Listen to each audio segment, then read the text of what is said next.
I sada je vrijeme za odmor u savršenom kompleksu i savršenoj prirodi. Vraćam se ja na Kozaru i u hotel Bijele vode, mjesto za istinske hedoniste i ljubitelje kvalitetnog odmora. Evo mog domaćina Vlade u hotelu Bijele vode. Dobar dan. Dobar dan, Vlado.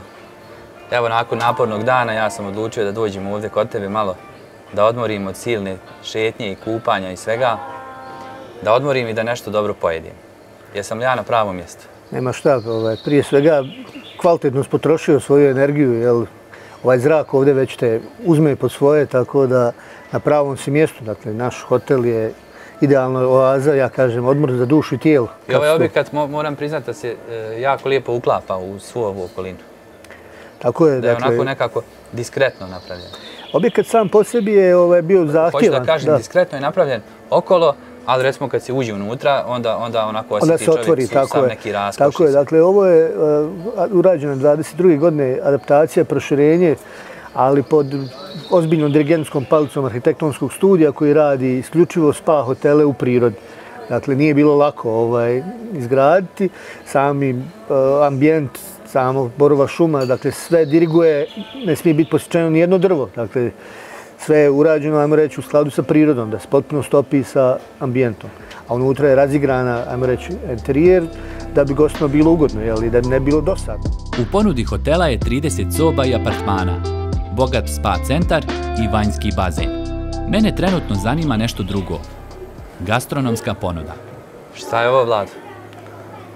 To su specijaliteti našeg kraja. Ovako lagani ljetni. Hvala. Ovo je, pretpostavljam, evo, Bojane, dakle, ti se umorio, tebi treba energije danas, treba ti da izdržiš do mraka, barem. Tako je naš težak seljak nekad kad je išao u polje da radi, morao da ili jede dobro ili da ponese. Najčešće je jeo dobro jednom dnevno i to je to, dok ne vrati se nema. Da. Ništa dobro. Imamo jednu cicvaru, dakle autohtona kozarska cicvara od kukuruza Bjelčića ili Bosančića. Ova porodica od koje mi kupujemo, to radi još uvijek ručno. Baš sam te to htio pitati zašto je ova boja. Jeste, bijela je zato što je od bijelog kukuruza u brašnu. I porodica od koje kupujemo radi to još uvijek ručno, na starinski način. Melje se na mlinu na kamen, dakle na vodenici. Dobro. I u to ima receptura, jedna stara narodna, kako da se proizvede vrhunski proizvod. Doda se dobar kajmak, normalno mora biti da to čovjeka drži. Cicvara je poznata, dakle, u ovom kraju. I nakon cjelodnevnog uživanja, uglavnom u ribljim specijalitetima, dobro će mi doći kozaračka hrana.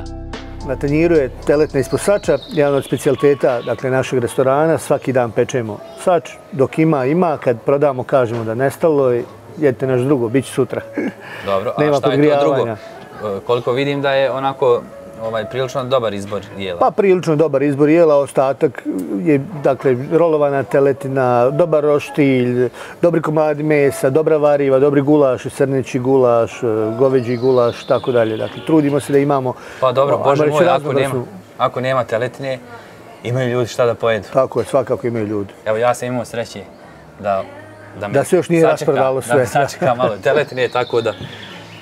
Ja ću onda da počnem da uživam u ovom. Samo izvoli, prijatno ti želim. Hvala ti. Nema na čemu. Vrijeme je da se dobro odmorim, jer vas u sljedećoj epizodi vodim na drugu stranu ove pitome planine, Kozarsku Dubicu i njene veličanstvene rijeke.